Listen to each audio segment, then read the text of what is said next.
about the Merciless funeral bounty killer situation. He wrote about why he thought Bounty Killer may have said the things he said and how he feels about the mural in the sepulchre where Merciless is laid to rest. He kicked off the letter by saying, quote, "This is going too far. It's getting out of hand. I don't see why the world is coming down on Bounty and Beanie." Starting with the 2000 Sting clash with Merciless against Beanie Man, Bounty Killer, and himself, he felt that while Merciless achieved victory, a partial reason for that was that he, Ninja Man, was paid a sum of money to back down and eventually exit the clash. He made reference to that by saying if Mike Tyson is paid to lose a fight, he will take what people will think is an early knockout by laying down long enough for the count out. He said when Beanie Man walked onto the stage that night at Merciless's behest, Merciless thought he would have an ally in Beanie. People started booing because they believed the same, because Bounty and Beanie had their own issues between them at the time. But Beanie quickly joined forces with him, Ninja Man, and Bounty Killer. He said Merciless realized he was alone in the clash. This was how he explained his part in that clash. He said he was not wearing his warring suit that night, so in his mind, Merciless won by default. He said, quote, "I had no problem with that. It was his time to shine." He said, however, that was the shortest lived championship. He said anyone who did not go to Merciless's funeral, including Beanie Man and Bounty, owes no one an explanation for their absence. He went on to say that no one questioned the people who did not show up for the funeral of Dennis Brown, John Holt, Gregory Isaacs, and the countless others who passed on, and they were the ones who were instrumental in building reggae. So his question for the people complaining about Beanie's and Bounty's absence, can they post a picture of themselves at the funeral? Why was it so important for those two people in particular to be there? Do they think it was right for the paintings of the two artists' face, along with his, Ninja Man's face, to be inside the sepulchre where the dead resides? Ninja Man said the first person to jump out about their absence was Tony Matterhorn, yet he was a no-show himself. Then came Ricky Trooper, who happened to have been there only because he was paid to play. The Don Goggins said that Trooper did not go there voluntarily. He went because he was paid to be there. He mentioned that people were incensed about Olivia Babsy-Grange and other government officials not showing up for the funeral. He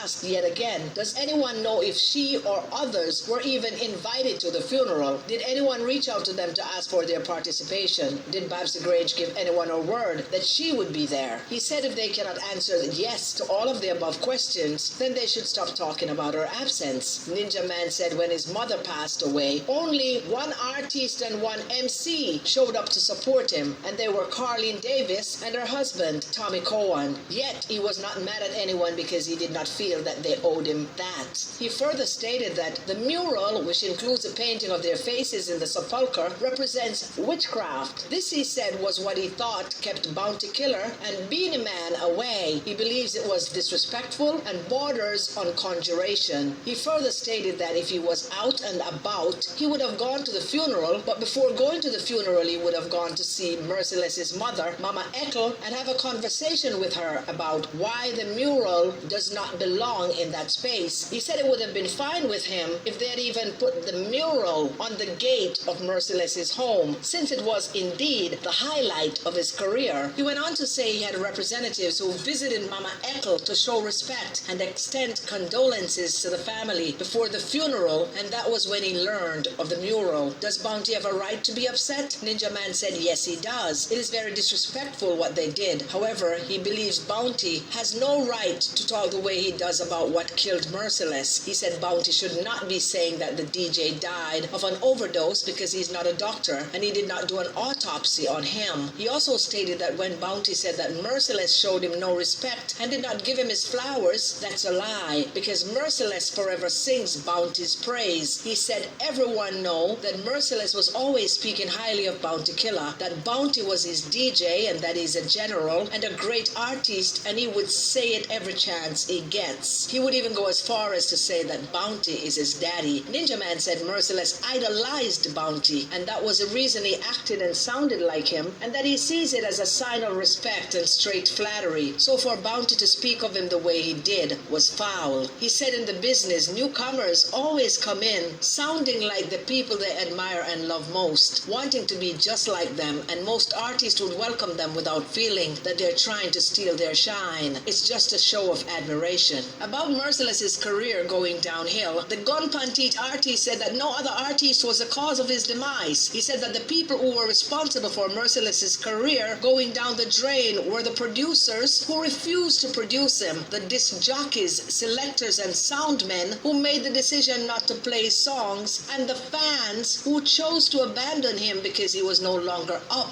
He said it's one of the downside to any artist's career, and the fans who only want to be there when the going is good. That was part of what the burden for the DJ must have been, because then he must have felt he had no one to turn to. Ninja Man was very passionate in the way he wrote about how people in the industry shut Merciless out. He said he could relate to that because that is the same way they shut him out as well. But he believes deeply in God and knows that if people could have done what they did to the greatest man who ever walked the earth, Jesus, he was not surprised at the things they did and tried to do to him and others like himself. He said nothing is as painful as what Jesus, the divine one, went through, and he was a perfect man. So he knows any card can play at any time when it comes to mortal man. He said after that Sting clash with Merciless, Carlene was putting on a show in Red Hills and he suggested Merciless for the show. Knowing that Merciless did not have a fan base in that vicinity, he took a busload of people to the event and encouraged them to cheer on Merciless. They did, and the DJ had a great night. At the end of the night, he told Merciless how well he did, yet again, encourage him to understand his value and that he was worthy. Ninja Man said after that win for Merciless at Sting, things started looking even better for the DJ, who got 50 shows in the United States underground dancehall scene at $35,000 per show. However, one night during the course of that run, Beenie Man showed up and walked out onto the stage. Beenie Man took it to Merciless with each "what up?" from Merciless. Beenie Man would counteract him. At the end of the night, the promoter wanted Beenie Man on that tour. Beenie Man offered him a package including a band, dancers, and backup singers at $25,000, and before long, the tour belonged to Beenie. Ninja Man said, quote, I think that was when Merciless started going down. That was his demise. When Beenie Man defeated him underground, that was when he started getting intoxicated. Where were all these people when Merciless needed them?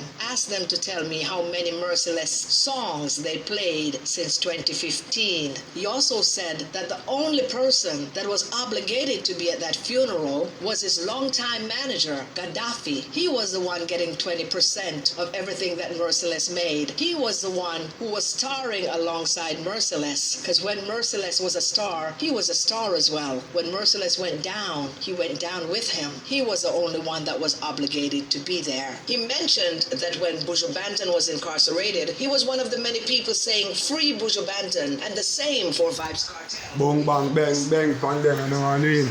That's how Ninja Man drop it, you know what I mean? Exclusive. Always remember Dansimth TV out here. Always remember to like, share, and subscribe, you know what I mean?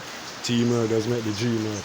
So outside of that, all our vibes, breaking news, and Ninja Man relieving himself, express himself about Bounty and Merciless, you know what I mean? So go ahead, hit the subscribe button. Peace and love.